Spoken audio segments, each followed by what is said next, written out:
Dana, good morning. As U.S. and Israeli planes continue to hammer the Iranian regime, state media in Iran says there will be a new statement shortly from Mojtaba Khamenei, the country's new supreme leader. We know overnight the Iranians launched more missile and drone attacks against Israel and Gulf countries. We have some new video from Oman showing an oil storage facility on fire after it was hit by an Iranian attack drone. You can see in that red circle here, the drone headed right toward that storage facility. Ultimately, it caused a large explosion and destruction to part of Oman's largest oil facility there.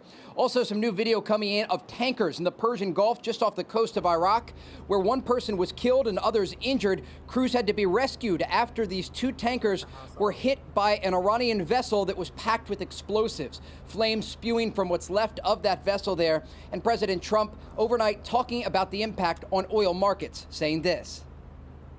And my administration, as you know better than anybody, is also working to keep the oil flowing. It's flowing all over. We knocked out, they wanted to drop some mines, very friendly people, mines, so boats blow up.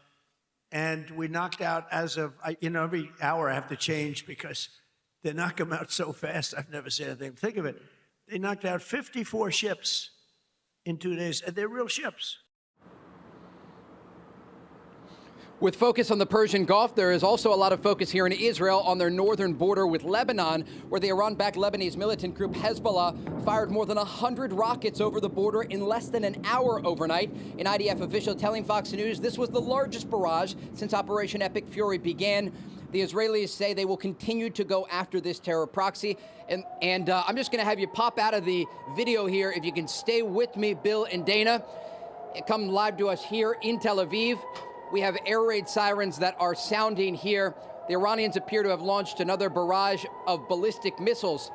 And this has been an ongoing effort by the Iranian regime. The amount of missiles they're able to launch has certainly been far fewer, but they are still attacking both Israel and Gulf countries.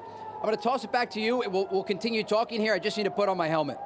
Yeah, absolutely. So as we continue to watch Trey reporting live here, he seems to be doing this every day at this point when these missiles come in. So he said they're tracking missiles coming in from Iran, so that would likely mean they're coming in from the east of where he is rather than the north. That would be Hezbollah from Lebanon. Trey, if that's correct, now that you got your gear on, go ahead and fill us in on what you know.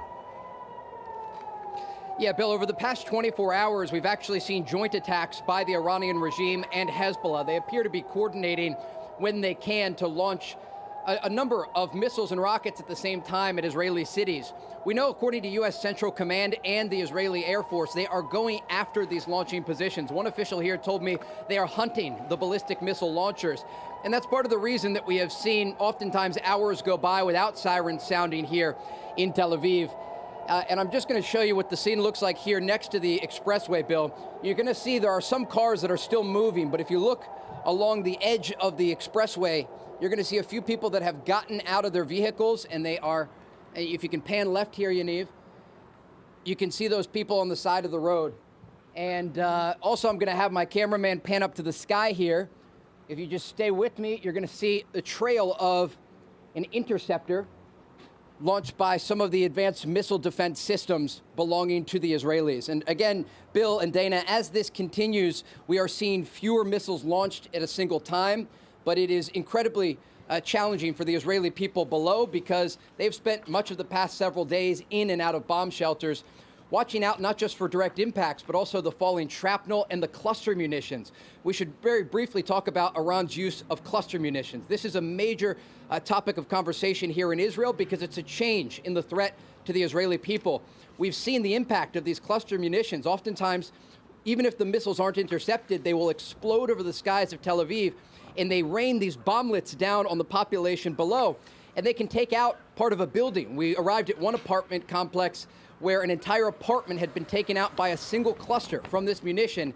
And again, it just speaks to how dangerous this war is for the Israeli people on the ground here as the Americans and the Israelis continue to bring the fight to the Iranian regime. Guys? Yeah, and sometimes those cluster bomblets can spread out over an area and they don't immediately detonate on impact. Sometimes they can stay in the ground for days, sometimes even weeks. Incredibly dangerous. Trey Yingst, as always, thank you for your fantastic reporting. Thank you, Trey. And for more on all of this, we are fortunate to have the U.S. Ambassador to the United Nations, Michael Waltz, with us here. You can talk about any issue. Let's start with this big one. President Trump and Peter Doocy had an exchange yesterday about the war. Watch here. You just said it is a little excursion, and you said it is a war. So which one is it? Well, it's both. It's both. It's an excursion that will keep us out of a war. For them, it's a war. For us, it's turned out to be easier than we thought. But think of it, they had thousands of missiles, 7,000, 8,000 missiles. We got many of them before they got to launch. They have drones all over the place. We got many. Now we're knocking out the drone plants. They started talking about mines, so we hit 28 mine chips as of this moment, 28. Like using the same weapon, the exact same weapon that we use against the drug dealers. So over at the United Nations, what word do you use to describe what's happening right now?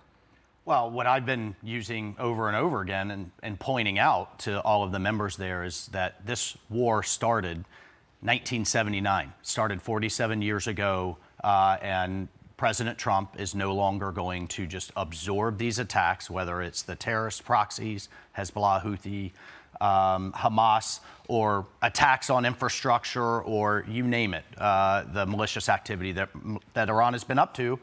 He's not going to kick the can anymore. He's going to end it. But can I just say that, looking at Trey Yingst and others and what they're going through, the Iranian strategy of sowing chaos, shooting in all directions, hitting its Gulf neighbors, even hitting countries as far away as Turkey and Azerbaijan is absolutely backfiring.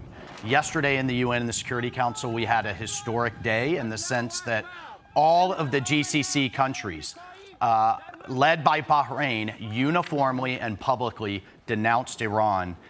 They were co-sponsored. This resolution was co-sponsored by a UN record 135 other nations. I think we actually have that map. If you could pull it up there while we're speaking. This is the call for number 3, please. This is the map of the countries on the UN resolution.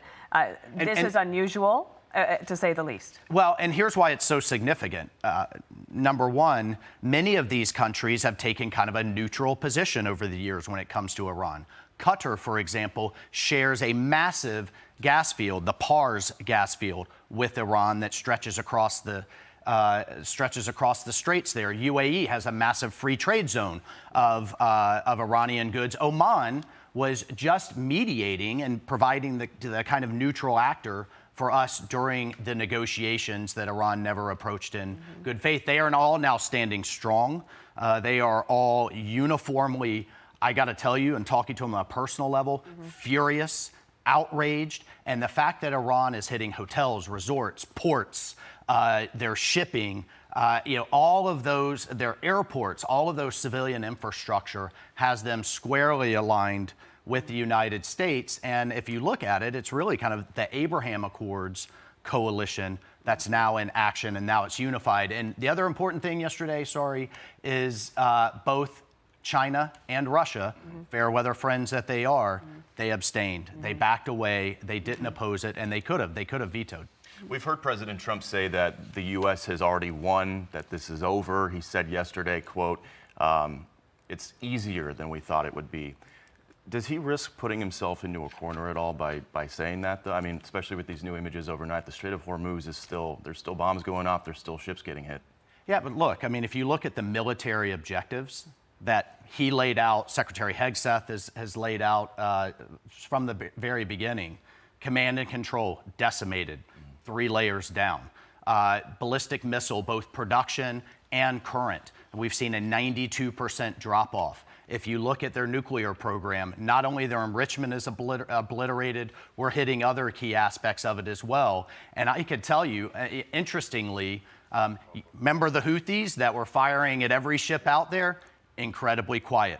They don't dare, given what they suffered last year, start firing at us. Hezbollah completely degraded, as is Hamas and the other terrorist proxies as well. So what we saw again in the council yesterday were countries like Syria and Lebanon and others that have been under Iran's thumb for so many years are now saying, are now throwing off that yoke. And let me actually show you call for number. This will transform the Middle East. Yeah, let me show you call for number 4. This is the UN Security Council members that voted with our position.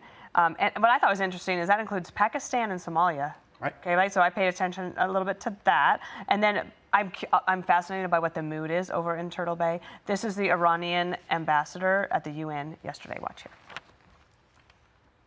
Today's action represents a blatant misuse of the Security Council mandate in pursuit of the political agendas of the certain members. The very state responsible for the brutal war of aggression against my country, the regime of the United States, sits on the other side of this chamber as President of the Council, abusing its position while obstructing every effort to bring an end to this barbaric war against the Iranian people. Is that ambassador eating alone at the lunch table over there? Oh, he's in the building alone. 135 countries. And I read every one of them signed up with us. I read every one of them out loud. But I just can't emphasize enough for the Gulf Arabs to come together. And they've been kind of at loggerheads over Yemen and Sudan and all kinds of other things. To stand uniformly is incredibly powerful. And now today, and this is the part I don't think is getting a lot of attention, we are going to go the next round of snapback sanctions. Again, kind of in this guise of where's the UN any good or helpful. President Trump put maximum pressure back in. He had it his first term. Biden lifted it. President Trump put it back in last year, and now the rest of the world will be with us. And the thing that's not changing right now is the absolute devastation that's going on within the Iranian economy. Their currency is in free fall. Their reserves are in free fall. If you remember the protests just a few months ago, it was from their merchant class. And that isn't going to get any better for this regime. It's great to have you in New York. It's really good to have you on set. Our audience is very interested, and you help us understand it better. Thank you so much. Yeah, Appreciate it. sure. Be sure to like and subscribe for all the Fox News latest on YouTube, and catch full shows streaming now on Fox One.